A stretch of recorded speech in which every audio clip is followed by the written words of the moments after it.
Good morning twelfth class. आप chapter read कर रहे थे। यहाँ पर चैप्टर नंबर आपका 9th है, अंतर्राष्ट्रीय व्यापार।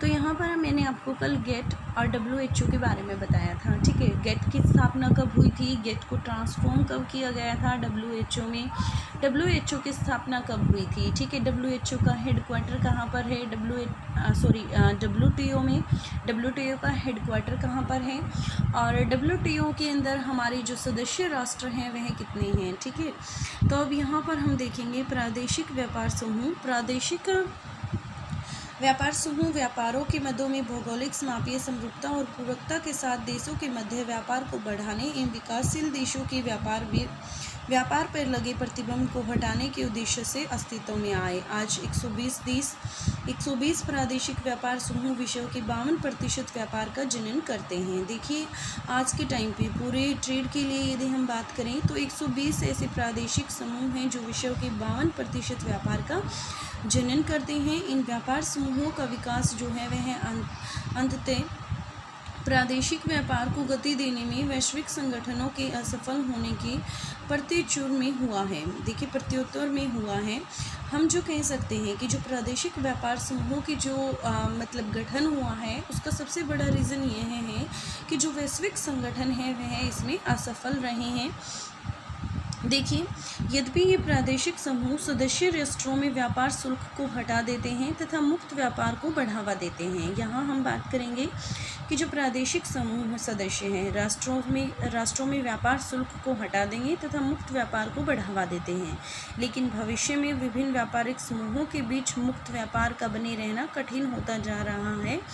कुछ प्रमुख प्रादेशिक व्यापार तालिका जो है वह 9.2 में दी गई है, वो मैं आपको भी क्लियर कराऊंगी। अंतर्राष्ट्रीय व्यापार से संबंधित मामले। अंतर्राष्ट्रीय व्यापार का होना राष्ट्रों के लिए पारस्परिक लाभदायक होता है यदि यह प्रादेशिक विशिष्टीकरण, उत्पादन के उच्च स्तर तथा उच्च रहन सहन के स्तर, वस्तुओं एवं सेवाओं की विश्वव्यापी उपलब्धता, कीमतों और वेतन का समानीकरण, ज्ञान एवं संस्कृति के प्रस्फुरण को प्रेरित करता है। ठीक है, अंतर्राष्ट्रीय व्यापार देशों के लिए हानिकारक हो सकता है। हानिकारक किस तरीके से हो सकता है वो हम देखते हैं। यदि यह अन्य देशों पर निर्भरता, विकास के असमान स्तर, शोषण तथा युद्ध का कारण बनने वाली प्रतिबद्धता की ओर उन्मुख हो जाता है। कब किस स्थिति में अंतर्राष्ट्रीय व्यापार हानिकारक हो सकता है? जब वह किसी अन्य देश पर निर्भर हो जाता है या विकास के उसमें क्या होते हैं, असमान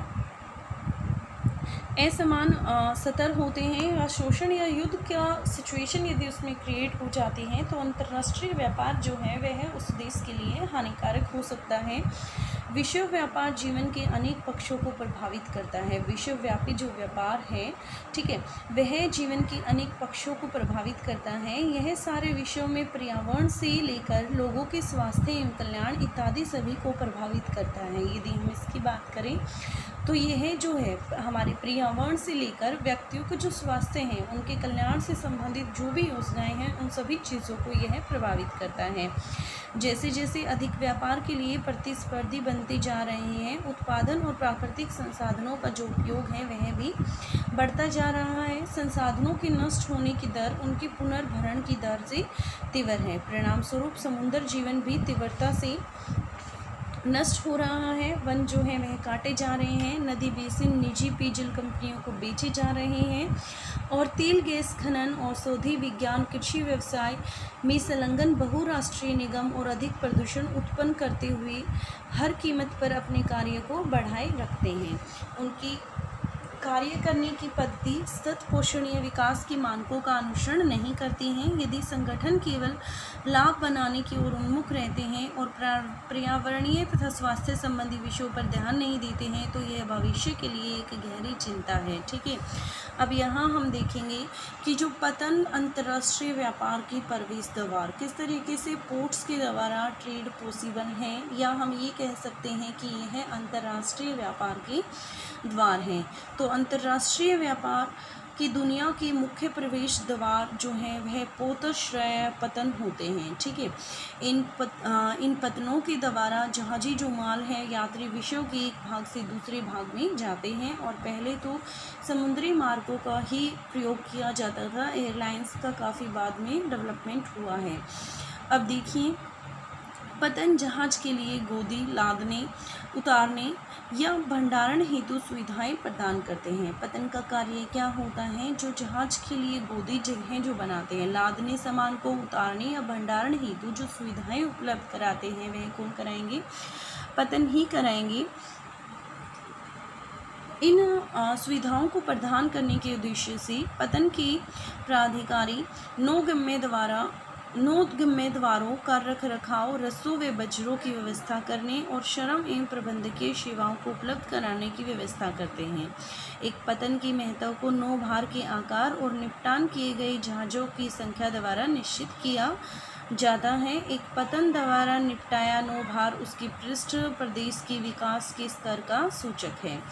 अब देखिए पतन के प्रकार देख लेते हैं किस तरीके से, और आपके ये क्वेश्चंस में भी है, ठीक है। अंतर्राष्ट्रीय व्यापार के लिए पतन किस तरीके से महत्वपूर्ण है, और पतन की वर्गीकरण का भी आपसे पूछा गया है क्वेश्चंस में, आपके टेक्सचुअल्स क्वेश्चन में। That's why this is important, ठीक है। तो देखिए यहाँ पर हम यहाँ देखेंगे नौ भार के अनुसार जो पतनों के प्रकार हैं। पहला है औद्योगिक पतन, सेकंड है वाणिज्यिक पतन, और थर्ड जो यहाँ पर है वह विस्तृत पतन है। औद्योगिक पतन कौन सा है? ये पतन जो है वह थोक नौ भार के विशेषीकृत होते हैं, जैसे कि अनाज, चीनी, आवश्यक तेल और रसायन इसी प्रकार के पदार्थ हैं। अब वाणिज्यिक पतन की बात करेंगे। वाणिज्यिक पतन में यहाँ पर जो निपटान होता है वह विनिर्मित वस्तुओं व उत्पादों का होता है। अब विस्तृत पतन की बात करेंगे। विस्तृत पतन जो है वह बड़े परिमाण में सामान्य नौ भार पर थोक में प्रबंध करते हैं।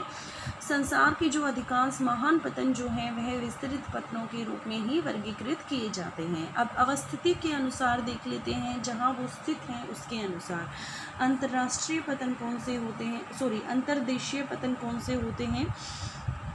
ये पतन जो है वह समुद्री तट से दूर अवस्थित होते हैं, ठीक है। समुद्र के तट से यह दूर होंगे। अंतर्देशीय मतलब देश के अंदर की तरफ जो पतन होंगे उन्हें क्या कहा गया है?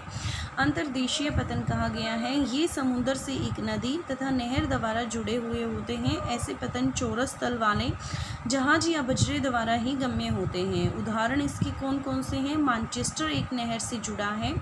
मैफिन्स मिसिसिपी नदी पर स्थित है। राइन की अनेक पतन हैं, जैसे कि मैनहीम तथा ड्यूसबर्ग, और कोलकाता हुगली नदी जो गंगा नदी की एक शाखा पर स्थित है। अब बाह्य पतनों की बात कर लेते हैं। यह गहरे जल के पतन हैं जो वास्तविक पतन से दूर बने होते हैं। ये उन जहाज़ों जो अपने बड़े आकार के कारण उन तक पहुंचने में अक्षम हैं, अयोग्य हैं, को ग्रहण करके पैतृक पतनों को सेवाएं प्रदान करते हैं। उदाहरण स्वरूप एथेंस तथा यूनान में इसके बाह्य पतन जो हैं वह पिरेइस तथा उच्च कोटि का संयोजन है। अब देखेंगे हम यहाँ पर विशिष्टीकृत जो उनके कार्यकलाप हैं उनके आधार पर पतनों को 5 प्रकार से विभाजित किया गया है। सबसे पहले हम यहाँ पर बात करेंगे तेल पतन, फिर मार्ग पतन, फिर पैकेट स्टेशन, फिर उसके बाद आंथ्रोपो पतन, फिर नौसेना पतन, ठीक है। ये भी आपके लिए इम्पोर्टेंट है, ठीक है। वर्गीकरण जो है, क्लासिफिकेशन इनकी काफ़ी इम्पोर्टेंट है। तेल पतन ये पतन तेल के प्रक्रमण और नौ परिवहन का कार्य करते हैं। इनमें से कुछ जो हैं वह टैंकर पतन है तथा कुछ जो हैं वह तेल शोधन पतन है। वेनेजुएला में एग्जाम्पल आपके सामने हैं, कौन कौन से हैं। वेनेजुएला में मारकाओबो है, ट्यूनीशिया में खीरा है, लेबनान में त्रिपोली टैंकर पतन है, पर्शिया की खाड़ी पर अबादान तक एक तेल शोधन पतन है। मार्ग पतन की बात कर लेते हैं। ये ऐसे पतन हैं जो मूल रूप से मुख्य समुद्री मार्गों पर विश्राम केंद्र के रूप में विकसित किए गए हैं, जहां जहाज पुनः ईंधन भरने, जल भरने तथा खाद्य सामग्री लेने के लिए लंगर डाला करते हैं। बाद में ये जो वाणिज्यिक पतनों में विकसित हो गए। अदन, होनोलुलु और सिंगापुर इसके अच्छे उदाहरण हैं, ठीक है। मार्ग पतन कौन से होते हैं बेटा? जो स्टार्टिंग में इनिशियल स्टेज में जिनको डेवलप किया गया था सिर्फ किस पर्पज से? रेस्ट के लिए। अब पैकेट स्टेशन की बात कर लेते हैं। इन्हें फेरी पतन के नाम से भी जाना जाता है। किस नाम से जाना जाता है? फेरी पतन के नाम से भी इन्हें जाना जाता है।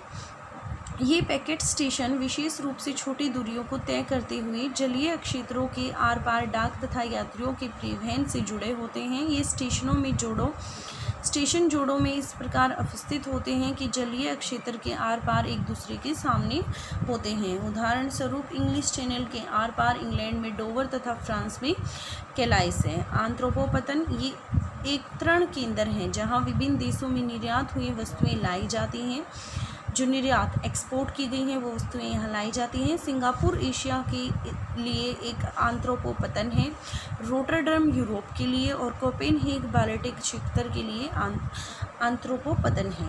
अब उसकी बात करेंगे यहाँ पर नौसेना पतन। ये केवल सामाजिक महत्व के पतन हैं, ठीक है। ये पतन युद्धक जहाज़ों की सेवाएं देते हैं तथा उनके लिए मरम्मत कार्यशालाएं चलाते हैं। कोची तथा कारवाड़ भारत में ऐसे पतनों के उदाहरण हैं। Clear to you. अब English medium students, world trade organisation तक आपका क्लियर हो गया। अब यहाँ हम देखेंगे जो रीजनल ट्रेड ब्लॉक्स हैं उनके बारे में। Regional trade blocks have come up in order to increase trade between countries with the geographical proximity, similarity and complementaries in trading item and no corrupt restrictions on the trade off the developing world. यहाँ पर बात की गई है regional trade blocks की। इसके अंदर हम कहेंगे कि ये इंक्रीज करता है ट्रेड बिटवीन कंट्रीज़ के बीच में जो जोग्राफिकल प्रॉक्सिमिटी है, सिमिलरिटी है या कम्प्लीमेंट्रीज हैं इन ट्रेडिंग आइटम्स में जिनके साथ व्यापार किया जाता है। एंड टू कर्ब रेस्ट्रिक्शंस, और रेस्ट्रिक्शंस को हटाना जो ये पूरे विश्व के लिए क्या एक डेवलपिंग वर्ल्ड के लिए ज़रूरी है। टुडे 120 जो रीजनल ट्रेड है, रीजनल ट्रेड ब्लॉक्स उत्पन्न हुए हैं जो 52% ऑफ वर्ल्ड ट्रेड जनरेट करते हैं। This trading blocks develop as a response to the failure of global organisation to speed up intra regional trade. और जो ये ट्रेड है इनका जो डेवलपमेंट हुआ है या जो ये डेवलप हुए हैं उसका सबसे बड़ा रीज़न क्या है कि जो ग्लोबल ऑर्गेनाइजेशन है वो इस चीज़ में फेल हो गई हैं। Through this regional block remove trade tariffs, ये जो रीजनल ब्लॉक्स हैं इन्हें ट्रेड टैरिफ्स को हटा दिया है with in the member nation, यदि वह राष्ट्र के अंदर हैं। एंड एनक्रेज फ्री ट्रेड, और इन्होंने एनक्रेज किया है जो मुक्त व्यापार है उसको। In future it could get increasingly difficulty for free trade to take place, और फ्यूचर में ऐसा हो सकता है कि जो फ्री ट्रेड किया जा रहा है उसे कुछ डिफ़िकल्टी फेस करनी पड़ जाए बिटवीन डिफरेंट ट्रेडिंग ब्लॉक्स, अलग अलग ट्रेडिंग ब्लॉक्स में। Some major regional trade blocks आपको 9.3 टेबल में दिए गए हैं। ये कुछ ब्लॉक्स हैं रीजनल ब्लॉक्स, जैसे कि एशियान है, CIS है, EU है, LAIA है, नाफ्टा है, ओपेक है, साफ्टा है, ठीक है। ये सारे के सारे आपको एक्सप्लेन किए गए हैं। जस्ट ये आपको बताया गया है कि इनके हेडक्वार्टर कहाँ पर है, मेंबर नेशन कौन से हैं और इनका रीज़न कब हुआ था और कौन कौन सी कमोडिटीज़ का ये ट्रेड करते हैं, ठीक है। और इनके जो अदर एरियाज़ भी कुछ दिए गए हैं तो ये आप लिस्ट इसमें से रीड कर सकते हैं। नेक्स्ट ये क्या कहता है, concerns related to international trade. Undertaking international trade is mutually beneficial. यदि हम देखें तो जो अंतर्राष्ट्रीय व्यापार है वह जिन नेशंस के बीच में हो रहा है उनके लिए बेनिफिशियल है, लाभदायक है। If it lead to the regional specialisation, यदि इसकी रीजनल क्षेत्रीय जो इसकी स्पेशलाइजेशन है उसकी बात करें, हायर लेवल ऑफ प्रोडक्शन की बात करें, better standard of living, world wide availability of goods and living, यदि ये प्रॉफिट बता रहा है कि इंटरनेशनल ट्रेड के क्या क्या लाभ हैं, तो इंटरनेशनल ट्रेड के सारे लाभ हैं। उससे जो स्टैंडर्ड लिविंग है वह स्टैंडर्ड ऑफ लिविंग इंक्रीज़ होगा, वर्ल्ड वाइड अवेलेबिलिटी होगी गुड एंड सर्विसेज की, इक्वलाइजेशन होगी प्राइसेस की, एंड वेजेस एंड डिफ्यूजन और नॉलेज और कल्चर की। International trade can prove to be detrimental to the nation of its lead to depends on other countries, और international trade जो है वह हार्मफुल हो सकता है उन राष्ट्रों के लिए जो किसी अन्य राष्ट्रों पर निर्भर हो जाते हैं या है असमान रूप से वहाँ का विकास अवितरित है, एक्सप्लॉयटेशन उसका हो रहा है, या कमर्शियल जो है व्यावसायिक रूप से वहाँ प्रतिद्वंदता हो रही हैं, जिससे एक बार की सिचुएशन उत्पन्न हो सकती है। Global trade affect many aspects of life. Global trade जो है वह अनेकों रूप से हमारे जीवन को प्रभावित करता है। It can impact everything from the environment to health. यह जो है प्रभाव डालता है इन्वायरमेंट से हेल्थ पर, well being of people around the world. As a country compete to trade more, जैसे कि मतलब एक कंट्री है जो वह कम्पीट करेगी ट्रेड के मामले प्रोडक्शन के, the use of natural resource जो हैं वह उसका बढ़ता चला जाएगा, and resources get used up faster, और रिसोर्सेज का जो प्रयोग है वह बढ़ेगा, and they can be replaced, और इस तरीके से वह एक दिन ख़त्म हो सकते हैं। एज ए रिज़ल्ट जो marine life is also depleting fast. समुद्री जीवन भी जो है वह इससे खतरे में आ सकता है। Forest are being cut down, जो वृक्ष हैं वह काटे जा रहे हैं। रिवर बेसिन मशीन है उन्हें सोल्ड किया जा रहा है to private drinking water companies को। मल्टीनेशनल जो corporation trading in oil gas mining में, फार्मास्यूटिकल्स में, एग्रीकल्चर बिजनेस में keep expanding their operations at all cost creating more pollutions, वह अपने ऑपरेशंस को बढ़ा रहे हैं किसी भी कीमत पे जिससे ज़्यादा प्रदूषण हो रहा है। Their mode of work does not follow the norms of sustainable development, उनका जो कार्य करने का तरीका है वह सतपोषणीय विकास के लिए ठीक नहीं है। If organisation are geared only towards profit making, यदि संगठन इस तरीके से अपने सिर्फ लाभ के बारे में सोचते रहे तो जो इन्वायरमेंट और हेल्थ कंसर्न है are not addressed and they it could lead to serious implication on features, और इस तरीके से इनकी जो आउटपुट हैं, जो इम्प्लीकेशंस हैं वो कुछ हमारे लिए हानिकारक हो सकती हैं फ्यूचर में। अब देखेंगे गेटवे ऑफ इंटरनेशनल ट्रेड, जो इंटरनेशनल ट्रेड के लिए मार्ग हैं उनके बारे में। सबसे पहले हम यहाँ पे बात करेंगे पोर्ट्स की, ठीक है। फिर हम बात करेंगे type of ports. Type of ports in तरीके से लोकेशन के बिहाफ पे, उनके फंक्शंस के बिहाफ पे, ठीक है, और उनकी हैंडलेट के बिहाफ पे जो उन्हें डिवाइड किया गया है उस तरीके से हम देखेंगे कि ट्रेड कितने पोर्ट जो होती हैं वे कितने प्रकार के होते हैं। This is important for you, textuals questions में भी ये क्वेश्चन है आपके लिए और बड़े क्वेश्चंस में है तो आपको इसे ध्यान से करना है। The chief gateway of the world of international trade are harbours and ports, ये कहता है कि जो मुख्य द्वार यदि हम पूरे विश्व के व्यापार के लिए देखें तो वह क्या है, पोर्टश्राया या पोर्ट हैं। Cargoes travels pass from one part of the cargoes and the travelers pass from one part of the world to the another through these ports, ठीक है। कार्गोज यदि माल की और यात्रियों की बात करें तो वो एक स्थान से दूसरे स्थान से पोर्ट्स के द्वारा जाते हैं, पत्तनों के द्वारा जाते हैं। और जो तो पोर्ट्स हैं प्रोवाइड फैसिलिटीज़ फॉर डॉकिंग, और जो पोर्ट्स हैं वो कौन कौन सी फैसिलिटी प्रोवाइड करती हैं, डॉकिंग की, लोडिंग की, अनलोडिंग की या स्टोरेज फैसिलिटी के लिए इनका निर्माण किया गया है। In order to provide these facilities, इन फैसिलिटीज़ को देने के लिए द पोर्ट अथॉरिटीज़ जो हैं मेक अरेंजमेंट, पोर्ट की जो अथॉरिटीज़ हैं, एम्प्लॉयज़ हैं, वो अरेंजमेंट करते हैं मेंटेनिंग नेविगेबल चैनल्स का, अरेंजिंग टस का, बार्जेस का, providing labour and managerial services का। The importance of the port is जज by the size of cargo, जो इम्पोर्टेंस है किसी पोर्ट की वो जज की जाती है जो वहाँ पर कार्गो का साइज़ है, and the number of ship handled, और कितने मतलब शिप को वह हैंडल करती हैं, and the quantity of cargo handled by a port is indicator of the level of development of its hinterland. Types of port देख लेते हैं। फर्स्ट यहाँ पर हम बात करेंगे type of ports according to cargo handled, ठीक है। इंडस्ट्रियल पोर्ट की बात करेंगे, फिर commercial port, then after comprehensive port. तीन तरीके से कार्गो के बिहाफ पे इनको डिवाइड किया गया है। फर्स्ट यहाँ पर हम बात करेंगे industrial parts. This port specialise, ये जो पार्ट्स हैं, ये जो पोर्ट्स हैं वो स्पेशलाइज हैं किसमें, bulk cargo like the grain, sugar और oil, chemicals and similar materials. Cargo port की कमर्शियल पोर्ट्स की बात करते हैं। This ports handle generally cargo package products के लिए, मैन्युफैक्चरिंग जो गुड्स हैं उनके लिए इन पोर्ट्स का यूज़ किया जाता है। अब हम यहाँ पर बात करेंगे comprehensive port. Such port handle bulk and the general cargo in large volume, जो ये पोर्ट्स हैं वो काफ़ी भारी मात्रा में हमारे कार्गो को हैंडल करती हैं, माल को हैंडल करती हैं।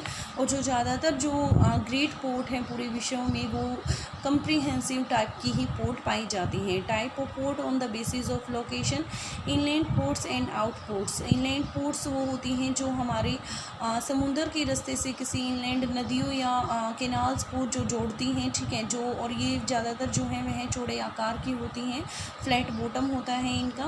और आउट पोर्ट्स की यदि मैं बात करूँ तो ये जो हैं these are deep water ports build away from the actual ports. Actual port से इनको दूर बनाया जाता है। And this serve the parent port by the receiving those which are unable to approach them due to the large size। Classic combination क्या है इसका, Athens and its outport Piraeus in Greece.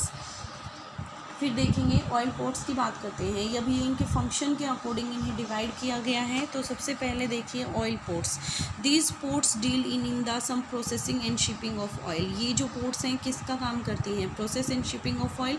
Some of these are tanker ports, कुछ इसमें से tanker ports हैं, some are refinery port हैं।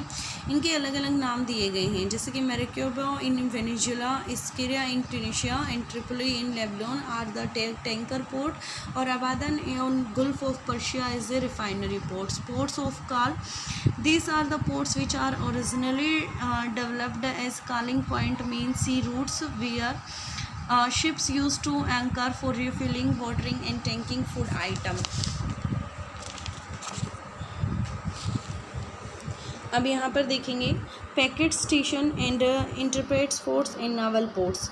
These are also known as ferry ports, इन्हें ferry ports के नाम से भी जाना जाता है। दीज पैकेट्स, जो ये पैकेट स्टेशंस हैं, are actually concern with the transportation of passenger and mail across water bodies. देखिए ports for call, ports of और कॉल का निर्माण किस लिए किया गया था, ताकि कुछ समय के लिए कोई भी जहाज वहाँ पर ठहर सके। पैकेज स्टेशन का हो गया।